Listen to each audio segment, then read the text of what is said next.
So I saw Gladiator 2 at a advanced screen, and I was really excited for this movie. It was one of my anticipated movies of the year. I love the first Gladiator movie. And I gotta say, this movie was like gigantic disappointment for me. This is one of the biggest letdowns of the year. Let me start with the positives. I think production wise, it looks pretty good, like cinematography and all of that. I think it looks pretty good most of the time, this movie. When it came to the hand to hand combat scenes and the sword fighting scenes, I thought they were great.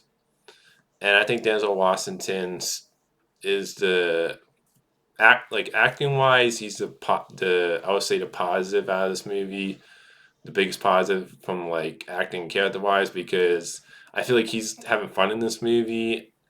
I don't know if I really think his character is the most like one of the most interesting characters he's ever played in a movie, but at least when he's on screen, I'm enjoying myself because I can tell he's having like fun in the movie. His character comes off very like entertaining to me, even though it does feel like he's in a different movie at times in this movie.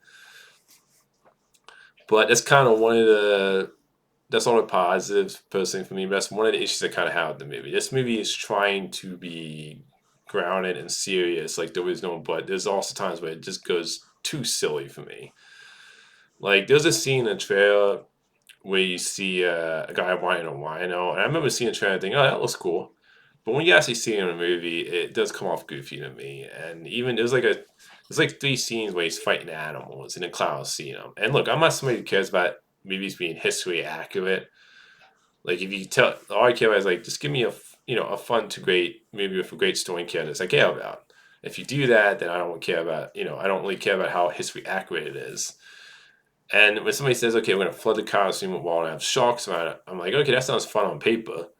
But when you see it in a movie, I'm like, this is too silly for me. It's just like to me, it also just conflicts with the tone what this movie's trying to go for. I don't think it really nails the balance of it, where it's like so silly at times with some of the characters, and at times it's trying to be serious. So like the stuff with the costume for a while, like some of the aspects gets too silly, and the sharks don't look the greatest. But the worst CGI in this movie to me is the scene with the monkeys. These weird looking monkeys that Paul Marcel's main character, Lu- Lucas, is that his name in the main character? Yeah, the main character, Lucas, who's the Emperor's nephew in the Wisdom movie, the little kid in the first movie who the story basically revolves around his character all growing up with that Paul Marcel is playing. And it's like a scene where him and other characters are fighting monkeys, and I'm like, these monkeys look really bad as CGI on them, and it just again silly in my opinion. Another problem with this movie is that the first half of the movie feels like it's just a repeat of the story of the first movie, but not done as nearly as well when it comes to caring about characters, feeling invested in the story. It's just it feels like it's doing repeat beat for beat. The second half of the movie does actually do some new things, so it's not like it's just a completely copy paste plot of the first movie. But for most of this movie, the first half, it's just like retreading and going from beat to beat plot wise, like the first movie. And the thing with Paul Mescal, I'm not saying he's a bad actor. I haven't seen too much of the stuff he's in. And I was excited by the idea of following that kid from the first movie, the one who was the main girl's kid in the first movie that was Emperor's sister, where I was excited to see a story of following him. But Paul Mescal, like to me, I think there's two things I had an issue with him in this movie. Is that one part of it is that I think he's a little miscast. I don't buy him in this role when he talk about he's supposed to be this leader and this great warrior. And then the other part of it is like later on when Denzel Washington says he picks him because of his anger. I don't really feel like his character came up all that angry. And the emotional moments when he's with that actress from the first movie who played the Emperor's sister and matched for his love interest that he that he that was his love interest when he was like younger when they were younger in the first movie. Like I don't feel like the scene between Lewis Um, like the kid that you're following, that's growing up in this movie that you're following as a new Gladiator. Like I don't think the scene between him and the actress from that. I think she does a great job, but I don't think she's really given a whole lot as much depth as she was in the first movie. And I think the scene between her and the actor who's supposed to be playing her son, I really felt like they had like two conversation scenes, and I felt like I just Paul Marcel. I feel like he just doesn't really show any emotion in this movie. It just that was personally just me, but like I feel like I got really nothing. Like his performance just came off just so flat. And some of that is the fact that I don't feel they give his character a whole lot of depth or give him much to work with in this movie. But it's just I never felt like I just never really got invested in them in this main character's in this main character story in this movie. And the scene between him and the actress who plays the mom, I felt like they had like two scenes, conversations, and I felt like his like on his side, I wasn't really getting the vibe, emotion from his character. When it came to the Lucas character and Paul Mescal's character, where it just feels like he's not like it like he just lacks the charisma as a leading character, and they just don't give him really anything to work with, and his performance overall just comes off very flat to me, where I do feel like he's a little miscast in this role. I don't buy him. So it's just yeah, he didn't really work for me personally in this movie. I'm not saying he's a bad actor, Paul Mescal. I mean, I haven't like I said, I haven't seen his other work, so he probably is a good actor. But I just think the way he's directed, what he's given in this movie, I just don't feel like he's given a whole lot of depth to his character, and I just found myself not caring about him. I think the two Emperor trends, I know one of them is played by the actor who's going to be playing Human Torch in the new Fantastic Four MCU reboot, and played Eddie in Stranger Things. I think his name is Joseph Quinn, who's also in A Quiet Place Day One. He's a great actor, but I feel like him and the other actor that played the other Trin Emperor, I feel like they were just over the top and felt more like cartoon characters to me. And they kind of felt out of place to me too. I was like, because Joaquin Phoenix is character in the first movie, the Emperor. What made his character so great is that he was unsettling, but he was unsettling in a way it was kind of like this like quiet unsettling, where you always felt like he was like when you're around him, like this guy is messed up, he's crazy, like he would kill you any moment. And you felt scared of him, but there was this like he played in a way where it was like subtle and not like over the top. And this just felt like the two Emperor Twins in this movie just felt so much like cartoon characters, and there was nothing interesting about them as villains. They didn't come off very scared. They didn't come off very scary to me either. Like Joaquin Phoenix, when you watch his character in the first movie, he comes off like somebody you'd be scared of, and like when you're around him, you'd be like you would feel unsettled around him. The Emperor Trends in this, I was like, they just came off so silly and just ridiculous to me that I was like, they just feel like out of place in this movie. Again, this movie's trying to be serious at times, and it's at times trying to be silly with some of its characters, and just they didn't work for me personally. Pedro Pascal, I think he's good in this movie. I did like his character, but I do have some issues with kind of like the way with Paul Mescal's character, Lucas. Like his whole events plot, where this is kind of one of the issues I have with the movie. At the beginning of the movie, they show him where he's with this girl and his wife gets killed. So a similar plot to how Massis lost his family in the first movie. But again, this just shows how the writing in the first movie was so much better when it comes to like when Massis points his events at the Joaquin Phoenix Captain Emperor in the first movie. You want him to get that revenge. You feel the emotions from his character. You want him to get revenge for his family. Paul Mescal, it just feels like Pedro Pascal, he just randomly looks at his character at the beginning of the movie and picks him out, and he just points his ways towards, because he was the general of that army.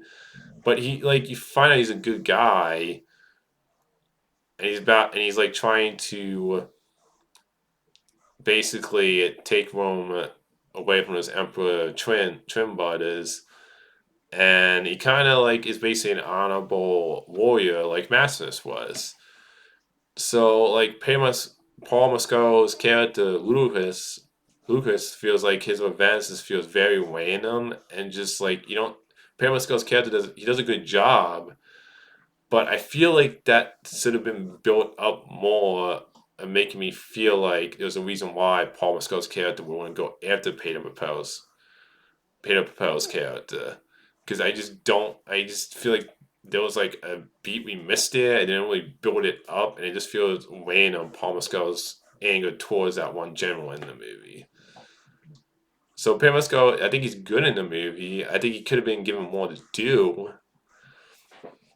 I think the whole like the scene later on when he like fights Paul Mescal's character and he's like telling him like saying I know who you are and that he's with the character's mom in this movie that that I feel like that connection between them could have been built up a little bit and they don't really do that. Oh, and spoiler wise, I think this will be in a trailer. Lucas is it would be his Maximus' son in this. Which I'm going to be honest, I liked it better in the first movie. It was kind of more of a theory because obviously it's shown in the first movie at the beginning where Maximus is going to see the Emperor's sister's dad, where they have a scene at the beginning, and they hint at the fact that they were together when they were younger, and they had a romance before Maximus met his wife. So, but they don't state in the first movie that her kid is Maximus' kid. Which I'm going to be honest, I liked it better that they kind of left that as more of a theory, that it wasn't like confirmed.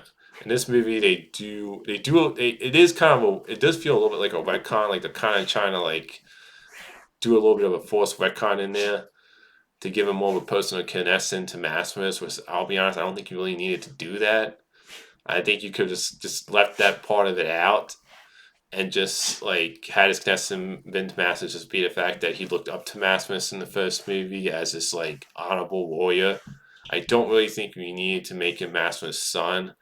Again, it was something that was like a theory in the first movie, but I'll admit I'm not really a fan of them actually like making that like confirming that as like okay he is really Maximus' son. I would prefer if you just left that up to interpretation like you did in the first movie and not have made that an actual like canon then. That's just personally me. And like I said, there's just a lot of retreads at the beginning, and even though the second half does change up the story, the second half just feels worse for me. And here's the thing: this movie's over 2 hours, and yet this movie feels worse to me. This like the second half of this movie just feels like plot points just happen. Like Denzel Washington's character, yes, I do think he's the character with the most personality because he's just having fun. Even if I feel like he just feels out of place tone wise with this movie, but I feel like the tone of this movie just feels like it doesn't quite balance itself out all that well. But like how he advances and how he gets higher up to become like in charge at the end of the movie, I felt like plot points just happen without any like build up. It felt like just so rushed and it's kind of like going through plot points real quick, and that's to me is like I don't get it because this movie's over 2 hours yet it feels like it's rushed in the second half. So James Watson's wise, just feels like it wasn't developed all that well, and it just feels like we're rushing through plot points in the second half of this movie. So like overall, I just outside of the hand to hand combat scenes, production wise looking pretty good most of the time. And Denzel Watson at least when he's on screen, I was having a little bit of fun. This movie I think is a gigantic letdown. And overall, this movie just was not very good in my opinion. Like this is one of those movies, and I can see why some people would say they had fun with this movie if you tone your brain off, and I can do that for some movies, but when you make a sequel to the Gladiator movie, which I think that movie did such a great job when it came to really making you care about the characters, movie really making you feel invested in the story, even in the supporting characters you cared about.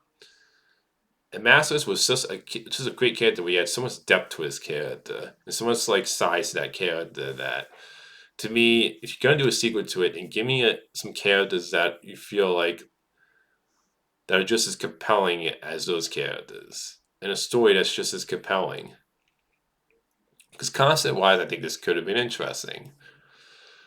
Oh, and then another negative thing with this movie is that Paul Mescal's character, who's Lucas, the main character of the movie, the main Gladiator movie, like the beginning of the movie when you see his wife die, this is why I also say, like, I'll give you an example here. The Crow remake to the original Crow, and like one of the examples there where I feel like the original Crow did it better, even though it had less time, is that the Crow remake spends a large chunk of that movie with Shelley and Alec Draven's romance in that movie. But yet, in that movie, I felt nothing for them and didn't buy into it. But the Wizard Crow movie is just in flashbacks. Yet the emotion and how that movie's executed did it so much better. And with Gladiator 2, I felt like when you watch Gladiator 1, even though you don't see really you don't see Master's family get killed from what I remember, you don't have really any scene between him and his family at the beginning, you feel it in the writing, you feel it in the emotion of the characters, the way the story is told. In this movie with Paul Mescal's character, you get a little bit, you get like two scenes of him and his wife at the beginning. And when she died, I felt nothing. Yet in the original Gladiator movie, where you had no scenes with Master's family at the beginning, yet I felt it and wanted him to get his revenge. And that to me, why he's kind of a Crow remake in a original Crow movie as an example, where it all comes down to execution. That's how I felt about Gladiator 1 and 2 at this plot point, where when Master's family died, even though you get no scenes with him and his family at the beginning, the execution of it was done so much better because it made you care about the character. It made you care about wanting him to get revenge. When Paul Mescal's character's wife died, like, you don't get much time with them together, and just the way it's done in the movie, it just really feels like an afterthought. And I personally just didn't feel like I got invested in that love story when in a story of what him what events like Master's character in the first movie. So for me personally, I think Gladiator 2 is just, like I said, a gigantic disappointment. I think this movie's terrible. I mean, you can have some fun with this movie if you turn your brain off, like I said, but I couldn't deal with this movie. I really couldn't. Like, this to me was just one of the worst movies of the year as somebody who really loves that first movie. So that's my thoughts on Gladiator 2. Until next time, movie fans.